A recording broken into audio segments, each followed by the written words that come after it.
Hey everyone, Rarity Dash here, and it's time for another reaction request. If you have a video that you would like me to react to, check the description below. There's a link that'll take you to a Google document with all the relevant information. So today we're doing another Angry Video Game Nerd episode, and this time it's for a game called Desert Bus that was apparently on the Sega CD. And I think I've vaguely heard people talk about this before. I don't really know anything about it, but I think this is one of those titles that gets thrown out as like one of the worst games of all time. Kind of on the same short list as like Superman 64, but never had a Sega CD. Don't really know much about what kind of game it is or anything. I assume, well, I mean, I guess I shouldn't assume, but I would assume you're driving a bus through the desert, because I mean that would make sense. But I guess we'll see. I guess we'll see what we got here soon enough. Let's go ahead and get this started. Here we go. This game sucks. Oh. Okay. 10 years later. This is a... Well, I was going to say more recent, but... Which I guess it is, but... Still, it's 10 years ago.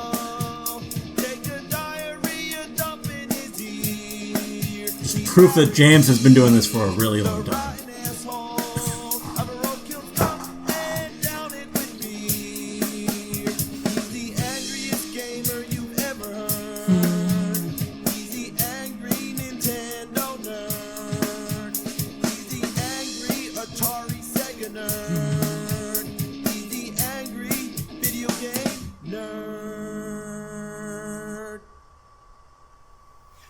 There is a game that is said to be even worse than Big Rigs. It is also a driving game, and it's called Desert Bus. It was so unspeakably dreadful that it was How do you do worse than Big Rigs? Oh. It was one of 6 games included in Penn and Teller's Smoke and Mirrors for the Sega CD. That's right, Penn and Teller were behind this. And if you haven't heard of them, well, how do I sum it up? Basically, they're 2 of the greatest entertainers of our time. They're cool They mix guys. magic and comedy, they perform it live, they defy physics, they're funny as hell, they attack bullshit, and they've been doing it for nearly 40 years. So their first attempt at a video game in 1995 I didn't know they made a game. That's cool. Was a very interesting one, and they've been popular for a while. They could have made. See, you gotta be careful those thermal graphics. Smoke and Mirrors is like the anti-video game. It's made up of 6 mini-games that exist for no other reason than to play jokes on your friends. Explaining them all in detail would be a disservice for anyone wanting to try them out for themselves. Of course, the game was never released, but prior to its cancellation, it appeared in Sega Visions magazine and even made the front cover. The true reason it was canceled was because the company, Absolute, went out of business. But like anything, the game found its way onto the internet and has been circulated, people have played it, and it's become sort of a cult hit. It's one of the strangest collections of games you might ever play. There's a traditional side-scroller where you actually play as Penn and Teller themselves. It's insanely frustrating to figure out what you're supposed to do, but it's hilarious just for the idea that they made their in-game characters so useless. Wow. There's a part where an enemy magician is throwing straitjackets at you, and you have to bounce them back using an umbrella. Trying to hit this guy is just as much of a trick as anything Penn and Teller have pulled off themselves. Yeah. The straitjackets always bounce in the wrong direction. Probably intentionally. Oh, come on, that didn't count. Overall, the whole game is worth it just for the abundance of Penn and Teller clips. Watching these guys, you can't go wrong. Death move, death move, death move, death move, death move, death move. Kill him! Okay. Kill him! Kill him! But then there's Desert Bus. How bad could it be? Let's find out. From Tucson, Arizona to Las Vegas, Nevada. Are we going to Las Vegas to see a Penn and Teller show? I hope. Okay, I'm driving the bus. Come on, bus. Wow. Come on, bus. Well, I mean, I don't know if this is fair. This kind of sounds like they were trying to make a bad game, so... slowly but surely, here we go. If they succeeded, is that really as... is that really as interesting as something like Big Rigs? Like, Like, if they just want to make the most boring thing ever, or something just ridiculous.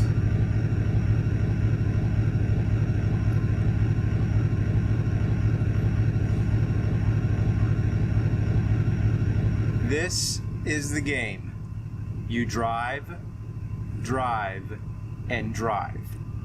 There is nothing out there except road and sand. Occasionally there's a rock or a sign, but that's it. There's no passengers to interact with, no music on the radio, nothing to keep you occupied. The road never turns, there's no other vehicles, there is absolutely nothing. You can open the door with the B button. Basically, it makes a sound effect. Well, that's something you can do to entertain yourself. Exactly. The bus can't go any faster than 45 miles per hour.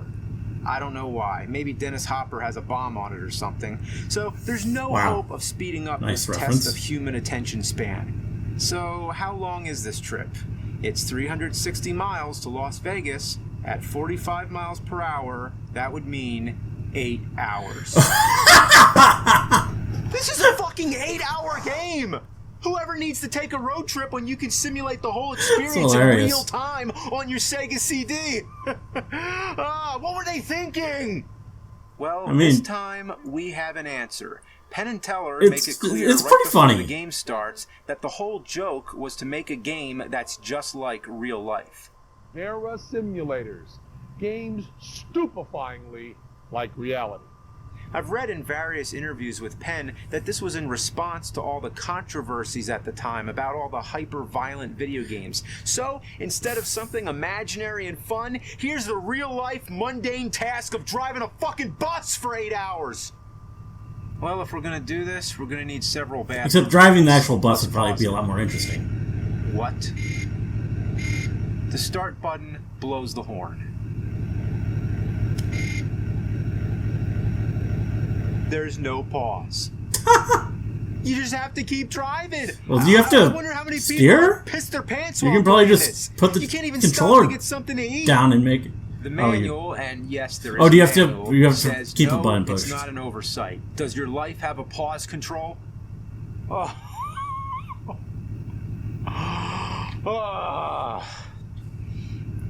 Just buy a controller with an auto button on it.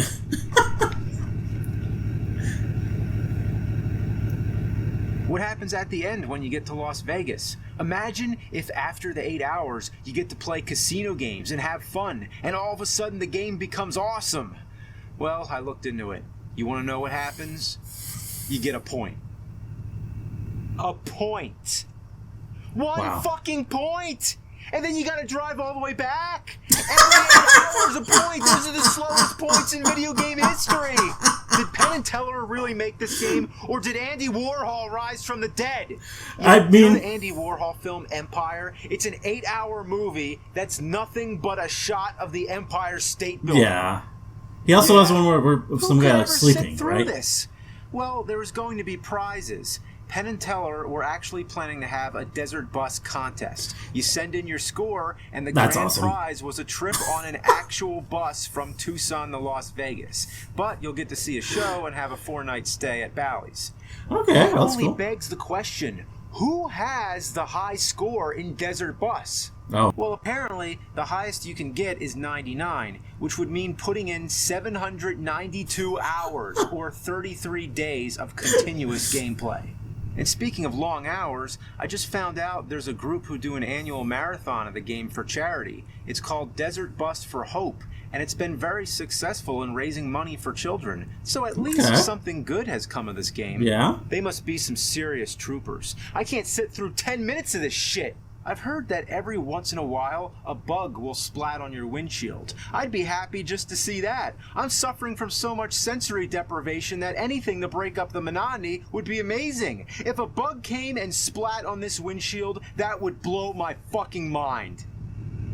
But I'll never have the patience to get that far. I'll never even get a single point. Just gotta hold your thumb on this button for so long. Wait. Oh. Yeah, I mean, it's a pretty obvious solution. I mean, just... Get an auto controller, How or do you just like that trick, clamp it down, Penn? tape it If you down, can't beat whatever. the game, let the game beat itself. Come back in 8 hours.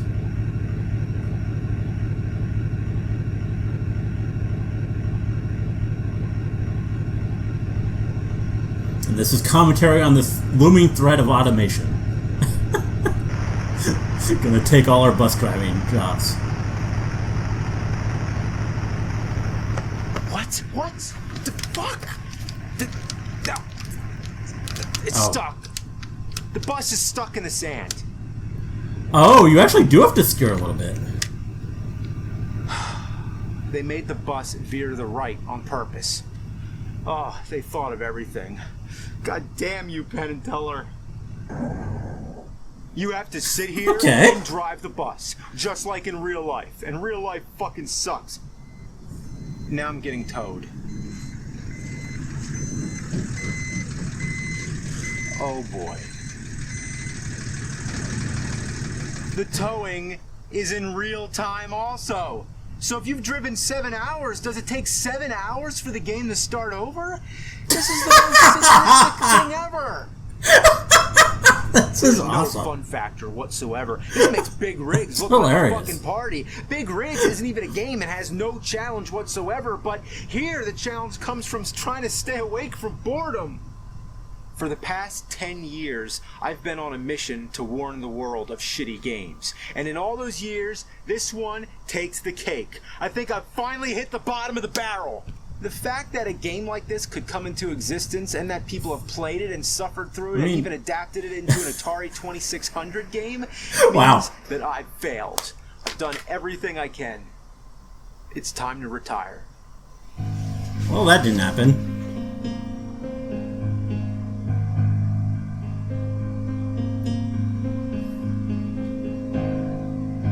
I like this sad remix version of the theme. Okay, I don't remember if I've seen that.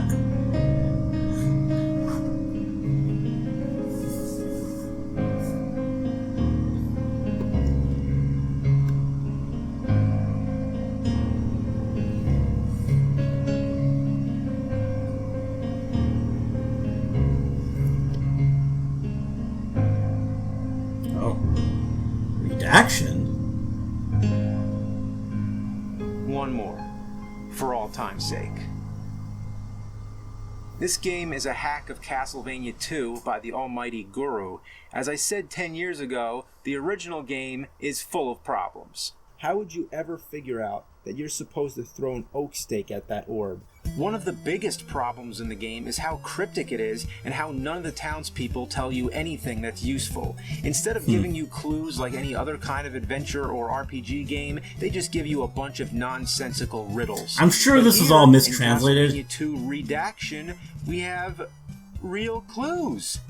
Yeah, all the dialogue's been fixed, and now it actually makes sense. I can't believe that somebody's actually been trying to fix this shitload of fuck. But what about the day-to-night transitions?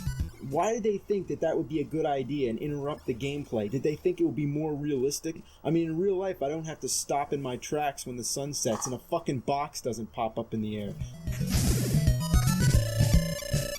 Oh, it goes faster now?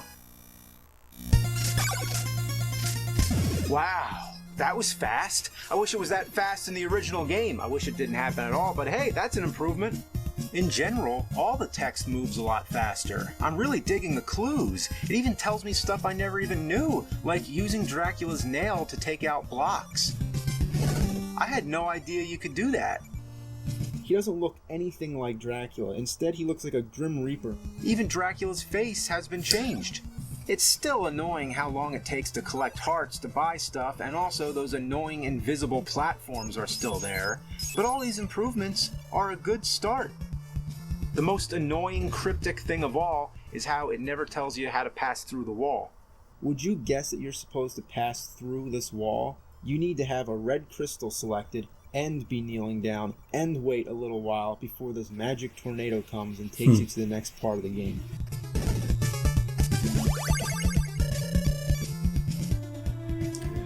Okay.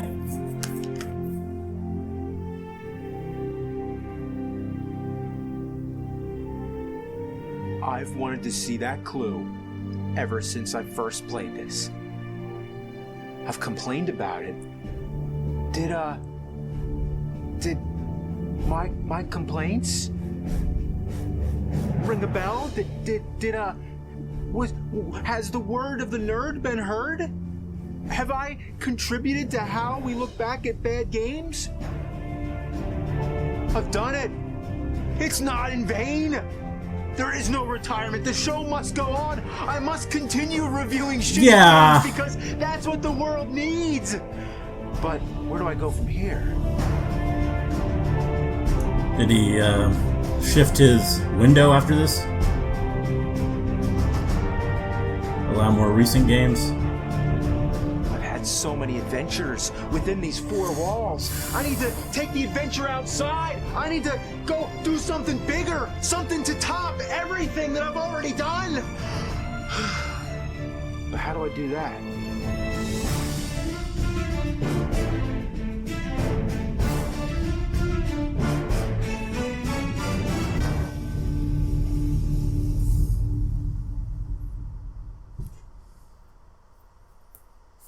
Well, that's hinting at something, but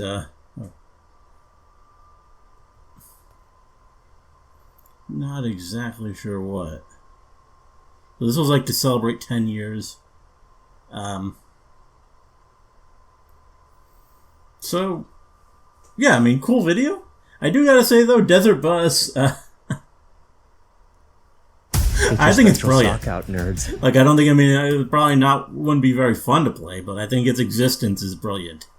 And, I just can't, to any degree, consider it in the same, it's not even on the same realm of existence as, like, Big Rigs or any of these truly terrible games. Like, Incompetence, that's just, there's just a huge difference between total incompetence and, like, like, just really on-the-point satire. And even if that satire does produce something tedious and tedious and impenetrable, I think, I mean, sometimes that's the best... Sometimes that's the best result. I mean, yeah. Like, it's a work of art. I mean, he mentioned Andy Warhol, and that's a good example. I mean, there's a reason people consider him a genius. Guy could paint a soup can, and it's like high art.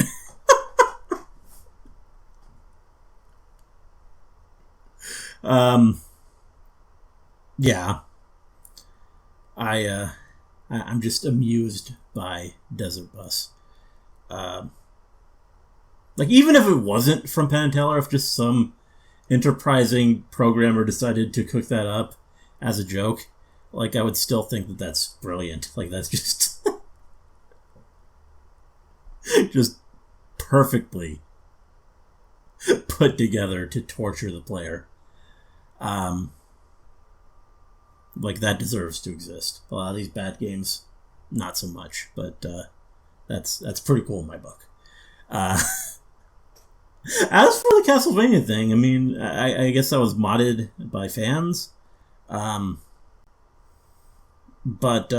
I do have to wonder how much of the original issues with Castlevania 2 are just bad translation. How much of those clues that he so desperately wanted were actually in the original Japanese text. Like, obviously, the transition time for the day and night, that's probably the same in Japanese. Oh, maybe it's a bit quicker, because Japanese text probably displays a bit quicker. But I would assume it's roughly similar. Yeah,